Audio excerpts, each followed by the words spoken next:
Hola, buenas noches. Mi nombre es Judith Torres Hernández, soy alumna de la licenciatura en Derecho en la Universidad Virtual del Estado de Guanajuato con matrícula 1901-5167.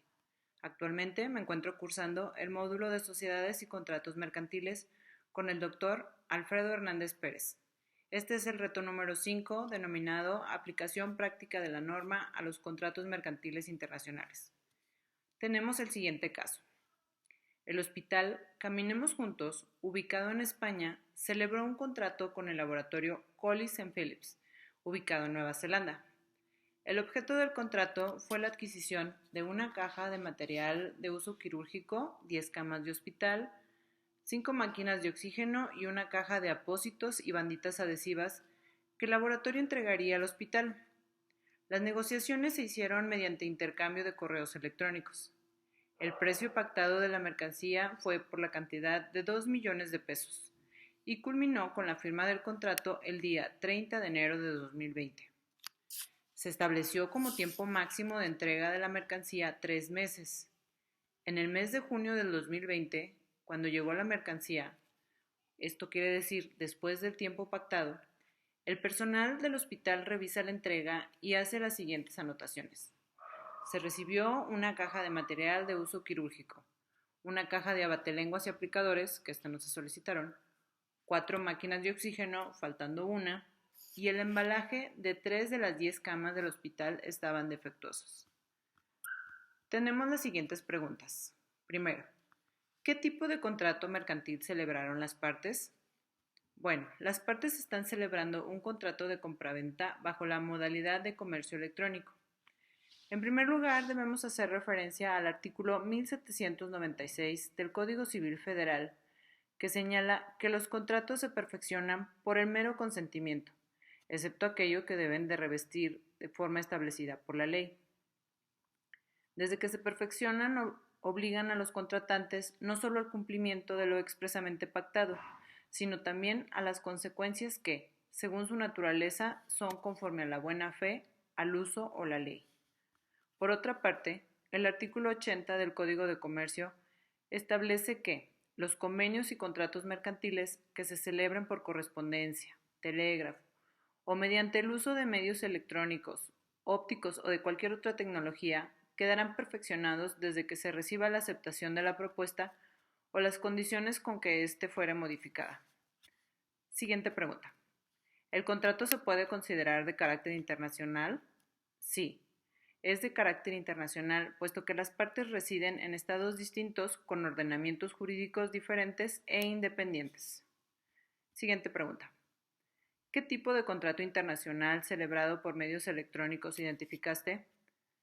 Se trata de un contrato de consumo. El artículo 76 bis de la Ley Federal de Protección al Consumidor en la fracción sexta señala: el proveedor respetará la decisión del consumidor en cuanto a la cantidad y calidad de los productos que desea recibir, así como la de no recibir avisos comerciales. En este caso, vemos que el hospital Caminemos Juntos escogió la cantidad de camas, de máquinas de oxígeno, de material de uso quirúrgico, de apósitos y banditas. No podemos hablar de un contrato de adhesión, puesto que en este, tal como lo señala el artículo 85 de la Ley Federal de Protección al Consumidor, dice que se elabora de manera unilateral por el proveedor, es decir, compras lo que se te ofrece o no compras nada, y este no es el caso. Siguiente pregunta. ¿Qué obligaciones corresponden a cada una de las partes por la suscripción del contrato? Para el laboratorio Collins Phillips, que es el vendedor, tiene las siguientes obligaciones. Debe entregar la mercancía, debe de transmitir la propiedad, debe entregar cualquier documento relacionado con ellas. En este caso, debe poner las facturas, donde vengan el número de serie de los equipos, donde se establezca el número de pedimento con que fueron exportados para que puedan ingresar al territorio. Y todo eso es conforme al artículo 30 de la Convención de Naciones Unidas sobre los contratos de compraventa de mercaderías. En el caso del hospital Caminemos Juntos, que es el comprador, tiene la obligación, conforme al artículo 53 de la misma Convención de las Naciones Unidas sobre los contratos de compraventa de mercaderías, de pagar el precio de las mercancías y recibirlas en las condiciones establecidas en el contrato. Por otra parte, nos preguntan, Las partes no señalaron legislación alguna. Entonces, ¿cuál debe aplicarse? Debe aplicarse la Convención de las Naciones Unidas sobre los contratos de compraventa de mercaderías, así como la Convención Interamericana sobre Derecho aplicable a los contratos internacionales.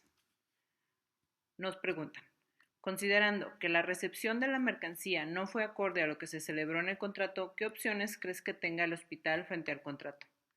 Tiene la opción de solicitar la indemnización de daños y perjuicios por el incumplimiento del contrato, tal como lo señala el artículo 74 de la Convención de las Naciones Unidas sobre los contratos de compraventa de mercaderías, es decir, debe de reclamar por la máquina faltante de oxígeno, por las 3 camas mal embaladas y el material que le mandaron mal.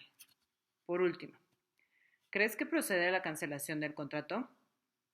El artículo 29 de la Convención de Naciones Unidas sobre los contratos de compraventa de mercaderías establece que se pueden cancelar, pero siempre que ambas partes estén de acuerdo.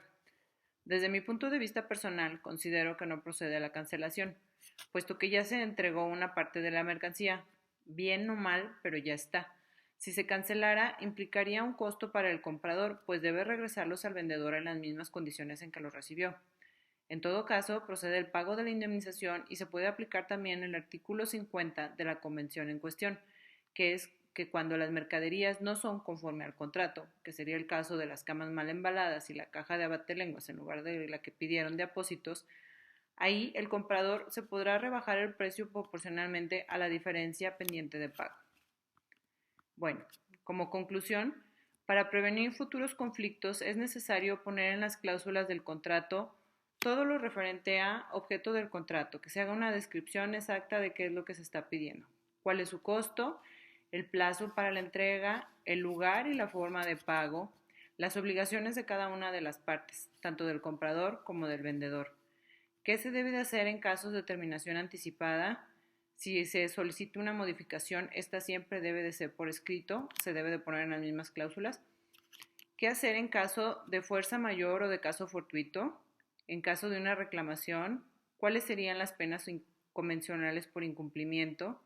En el caso de la rescisión, ¿cuál sería su procedimiento? Y la jurisdicción. ¿A qué jurisdicción se estarían sujetando en caso de algún incumplimiento? Bueno, esto es todo por mi parte. Muchas gracias.